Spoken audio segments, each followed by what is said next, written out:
পরিযায়ী পাখির কলরবে মুখর নওগাঁর আত্রাই নদীর দুই ধার। স্বচ্ছ পানিতে জলকেলিতে মাতাল পাখিরা। তাদের আগমনে প্রকৃতি যেন নতুন প্রাণ ফিরে পেয়েছে। তবে প্রতি বছরের তুলনায় এই বছর পাখির আনাগোনা কম বলছেন পাখি প্রেমীরা।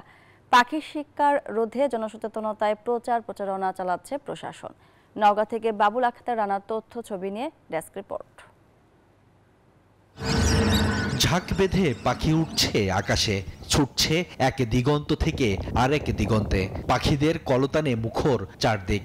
নান্দনিক এই দৃশ্য নওগাঁর আত্রাই নদীর পাড়ের। পরিযায়ী পাখিরা ঋতুচক্রের পালাবদলে হাজার হাজার মাইল পেরিয়ে আসে প্রতি বছর।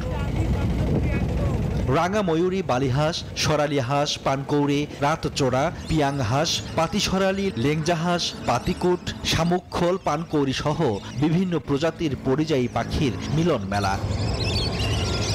দিনভর জলকেলিতে খুনসুটি আর মুখর কলতানে সৃষ্টি হয় এক মনোমুগ্ধকর পরিবেশ। এই দৃশ্য উপভোগ করতে আসেন দর্শনার্থীরা।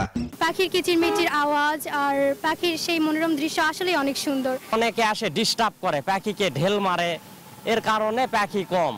তবে যত শীত বাড়ে পাখি অনেক বাড়ে। প্রতি বছরে এই পাখিকে এখন এমনই ফুরফুরে মনে থাকবে সবাই। বসুন্ধরা টয়লেট্রিজ, ফুরফুরে মন সারাক্ষণ। থাকার জন্য আমরা বিভিন্ন বাঁশ বা বিভিন্ন জিনিস আমরা দিয়ে রাখি।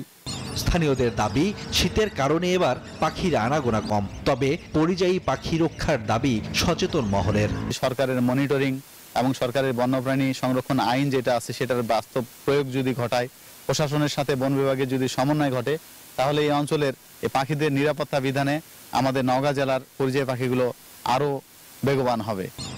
শিকারীদের হাত থেকে পাখি রক্ষার জন্য প্রচারণা চালাচ্ছে প্রশাসন সহ কিছু সামাজিক সংগঠন।